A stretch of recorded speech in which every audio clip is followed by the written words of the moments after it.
તો આજે આપણે ગરમીની સિઝન આવી ગઈ છે, તો આપણે આજે ફ્રૂટ સલાડની રેસીપી લઈને આવી ગયા છે. તો તેના માટે મેં 1 લીટર ફૂલ ફેટ દૂધ લઈ લીધું છે ને ફ્રૂટમાં સફરજન લીધું છે, ચીકુ લીધા છે, કેળા લીધા છે, દાડમ લઈ લીધું છે, એક કાજુ અને બદામ લઈ લીધા છે. ફ્રૂટ સલાડનો પાવડર લીધો છે, કસ્ટર્ડ પાવડર આવે માર્કેટમાં, એકદમ ઇઝીલી મળી જાય છે, અને ખાંડ લઈ લીધી છે. તો ચાલો તેને કઈ રીતે બનાવવા એ જોઈ લઈએ આપણે. તો મેં એક તપેલી લઈ લીધી છે ને તેમાં દૂધ લઈ લીધું છે. તે તો આપણે વાસણ થોડુંક નીચેથી તળિયું જાડું હોય ને એ રીતના લેવાનું, જેથી કરીને આપણું દૂધ નીચે ચોંટી ના જાય. તો આપણે દૂધને ગરમ કરવાનું છે, એક ઉફાનો આવે પછી બધું આપણે એમાં નાખવાનું છે. તો ચાલો આપણે દૂધ ગરમ થાય છે ત્યાં સુધીમાં આપણે ફ્રૂટ બધાય સુધારી લેશું. દૂધ આપણું ગરમ થઈ ગયું છે ફ્રેન્ડ્સ, તમે જોઈ શકો છો એક ઉભરો આવી ગયો છે. તો આપણે હવે ગેસને ધીરું કરી દેવાનું છે. આ રીતના હલાવતું જવાનું છે જ્યાં સુધી ઘટ થઈ જાય થોડુંક એવું, ત્યાં સુધી આપણે એને ગરમ કરવાનું છે. તો આપણું દૂધ ગરમ થાય છે ધીરા તાપે, ત્યાં સુધીમાં આપણે એનું પાવડર નાખી દેવાનું છે. આમાં 3 ચમચી પાવડર નાખશું, આગળ જરૂર પડે તો આપણે નાખશું. દૂધની અંદર આ રીતના મિક્સ કરીને નાખવાનું છે, જેથી કરીને આપણે ગરમ દૂધમાં જો તમે ડાયરેક્ટ નાખશો ગરમ દૂધમાં તેમાં ગાંઠા પડી જશે, એટલે ડાયરેક્ટ નથી નાખવાનું ફ્રેન્ડ્સ.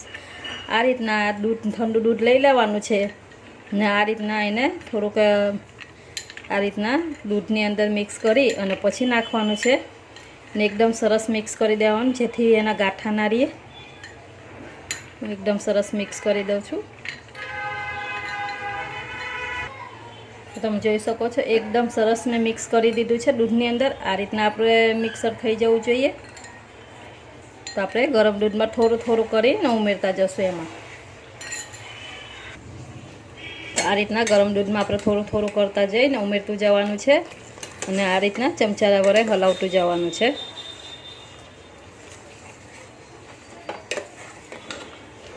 આ રીતના એકદમ સરસ મિક્સ કરી દેવાનું છે ફ્રેન્ડ્સ. થોડું ઉકળશે એટલે થોડું હજી ઘટ થશે દૂધ આપણું.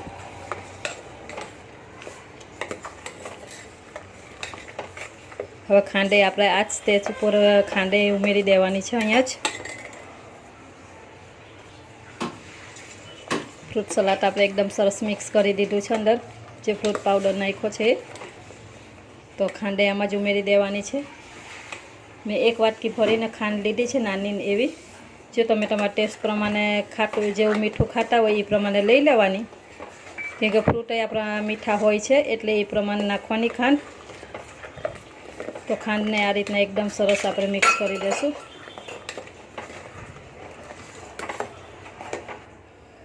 હજી હું 1 ચમચી જેટલું કસ્ટર્ડ પાવડર જે ઉમેરી દઈશ.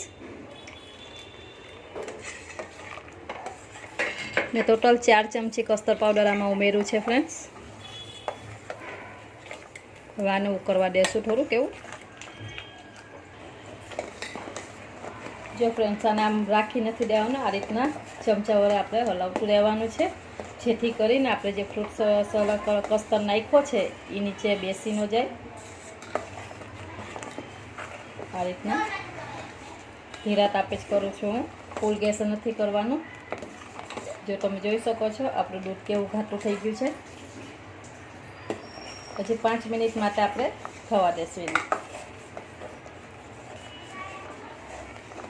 એકદમ ફટાફટથી બની જતી રેસીપી છે ફ્રેન્ડ્સ. તમે આ ઉનાળામાં આ રીતના તમે બનાવજો ફ્રૂટ સલાડ.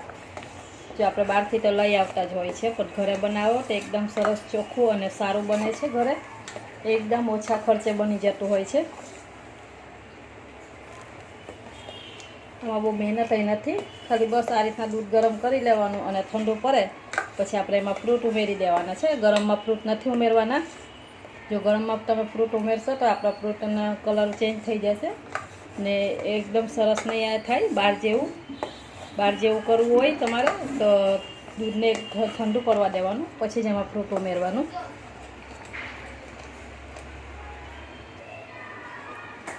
તો આપણું ફ્રૂટ સલાડ બનીને તૈયાર થઈ ગયું છે. તો આપણે હવે એને ઠંડુ થવા મૂકી દઈશું ફ્રેન્ડ્સ. પછી આપણે એમાં ઉમેરી દઈશું બધા ફ્રૂટ જે કટિંગ કર્યા છે. તો ગેસને બંધ કરી દેવાનો છે. તમે જોઈ શકો છો આ રીતના આટલું ઘાટું હોવું જોઈએ. જો તમારે હજી ઘાટું કરવું હોય તો તમારે 5 ચમચી કસ્ટર્ડ પાવડર ઉમેરી દેવાનો. પણ આ એકદમ પરફેક્ટ છે. તો હું આ રીતના જ કર્યું છે. તો હું ગેસ બંધ કરી દઉં છું અને દૂધને આપણે ઠંડુ કરી લઈશું. તો આપણે બધા ફ્રૂટ એકદમ સરસ ઝીણા ઝીણા સુધારી લીધા છે. મેં સફરજનમાં થોડાક એની છાલ નથી ઉતારી, અડધાને ઉતારી છે ને અડધામાં છાલવાળા જ રાખ્યા છે. તમને જે રીતના કરવા હોય એ રીતના કરી લેવાના. તો ચાલો આપણે ઠંડુ થઈ ગયું છે દૂધ, તો એમાં બધા ઉમેરી દઈએ બધા ફ્રૂટ. એમાં ડ્રાયફ્રૂટ મેં ઝીણા ઝીણા સુધારી લીધા છે. જો તમારે ડ્રાયફ્રૂટ ના નાખવા હોય તો તમે સ્કીપ કરી શકો છો. આમાંથી તમને કોઈ પણ ફ્રૂટ ના ભાવે તો એ તમે સ્કીપ કરી શકો છો. પણ મેં એકદમ એ રીતના જ ફ્રૂટ લીધા છે જે આમાં ઉમેરાય એવા જ. જો તમારે દ્રાક્ષ ઉમેરવી હોય તો દ્રાક્ષ ઉમેરી શકો છો, પણ દ્રાક્ષ ખાટી ના હોવી જોઈએ, મીઠી હોવી જોઈએ એવી તમારે દ્રાક્ષ ઉમેરવાની. જો ખાટી હશે તો આપણું દૂધ બગડી જશે. તો ચાલો બધું સરસ એકદમ આમાં દૂધ આપણું ઠંડુ થઈ ગયું છે તો લઈ લેશું. કેળા લઈ લેશું, ચીકુ લઈ લેવાનું છે, અંદર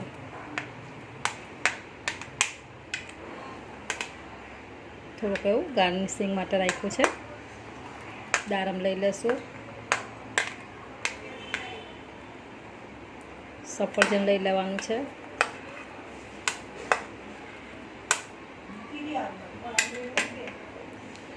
કાજુ અને બદામના ટુકડા લઈ લીધા છે એ લઈ લેશું. બધું એક સરખું આપણે મિક્સ કરી દેવાનું છે. આ રીતના મિક્સ કરતું જવાનું છે. તમે જોઈ શકો છો આપણું ફ્રૂટ સલાડ બનીને એકદમ સરસ તૈયાર થઈ ગયો છે. તો હવે આપણે એમાં ફ્રીજમાં મૂકીને ઠંડુ કરવું હોય તો એ કરી શકીએ છીએ. પણ આ ઠંડુ થઈ ગયું છે આપણું. તો ચાલો એક બાઉલમાં આપણે કાઢી લઈશું તેને. તો આપણે એકદમ સરસ ઠંડુ ઠંડુ ફ્રૂટ સલાડ બનીને તૈયાર થઈ ગયું છે. તો જો તમને આ રેસીપી ગમી હોય તો રેસીપીને લાઇક કરજો, શેર કરજો અને હજી સુધી મારી ચેનલને સબસ્ક્રાઈબ ના કરી હોય તો સબસ્ક્રાઈબ કરવાનું ભૂલતા નહીં. તો આવજો, મળશું નવા વિડીયોમાં. તમે જોઈ શકો છો એકદમ સરસ બન્યું